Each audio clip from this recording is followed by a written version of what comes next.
Good morning, students. In social science class of standard 9th, before beginning of the chapter, today's thought is waiting. Today's thought is remind your students that education is a privilege.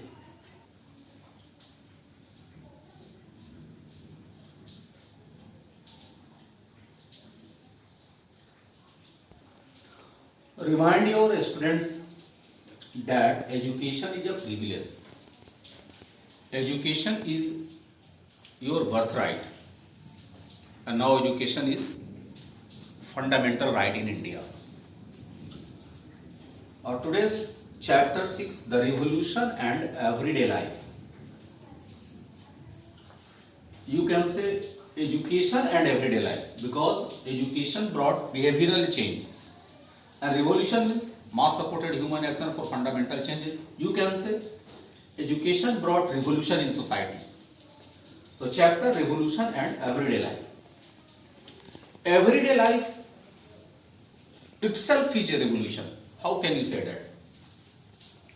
So can politics change the cloth we wear, language they speak, book they read,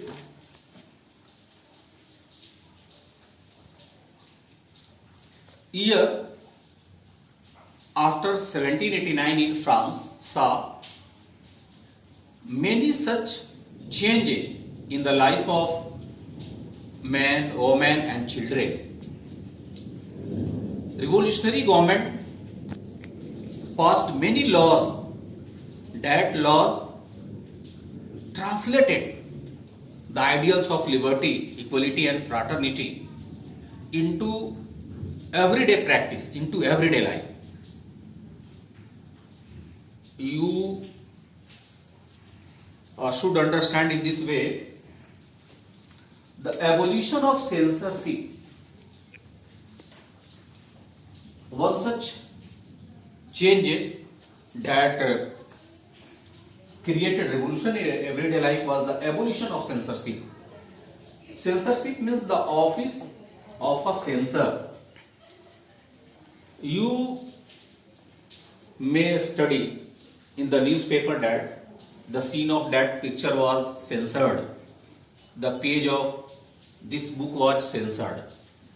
Means prohibited that scene, that pages if these were impractical.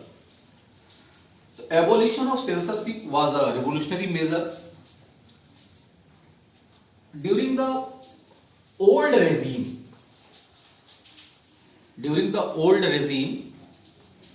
a newspaper, pamphlet, books were printed in France after the permission of the censors of the king. But when new regime set up after the French Revolution 1789, Declaration of Right of Man and Citizen proclaimed freedom of speech and expression to be a natural right. Freedom of speech and expression to be a natural right. It was proclaimed by the Declaration of Right of Man and Citizen. Newspapers, pamphlets, books and printed pictures flooded the town of France after the abolition of censorship, from where these books were spreaded to the countryside in the village of France. Among them, freedom of press was very important. Press is called the fourth pillar of democracy. Freedom of press means the opposing views of event could be expressed. Each side sought to convince the other of its position through the medium of plays, song and festive procession attracted large number of people means large number of illiterate people was attracted by the plays, song and festive, because book could attract only a handful of educated people that could read. In this situation, as a conclusion of the chapter, Napoleon Bonaparte appeared in France as a powerful ruler. In 1804, Napoleon Bonaparte crowned himself Emperor of France. He himself announced the Emperor of France.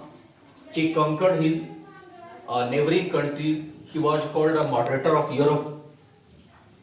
He introduced many laws such as the protection of private property and the uniform system of weight and measures. Many saw Napoleon as a liberator who would bring freedom for the people. But soon Napoleonic armies came to be viewed everywhere as a invading force. Actually, Napoleon wanted to conquer entire Europe.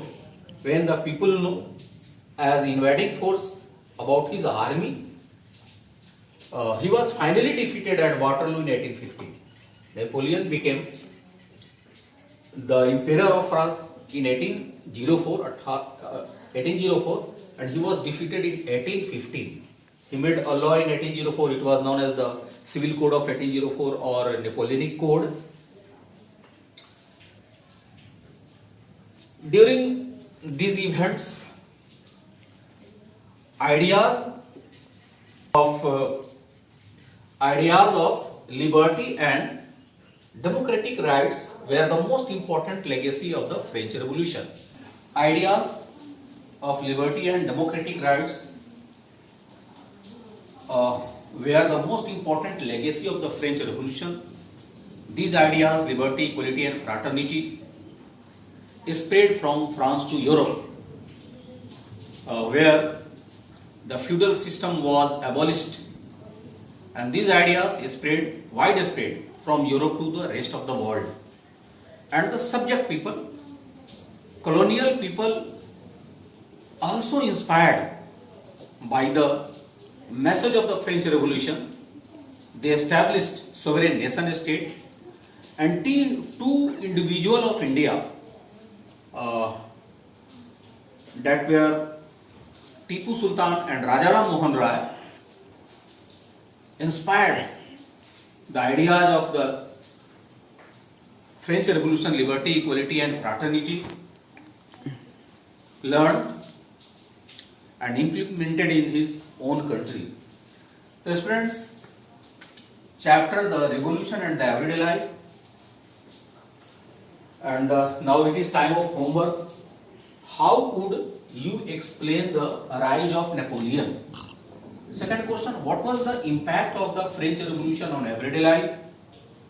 Write the legacy of the French Revolution. It is the last chapter of the French Revolution. The revolution in everyday life chapter is completed. Whole theme, the French Revolution, is completed. I will take tomorrow the test of the whole theme, the French Revolution. Thank you.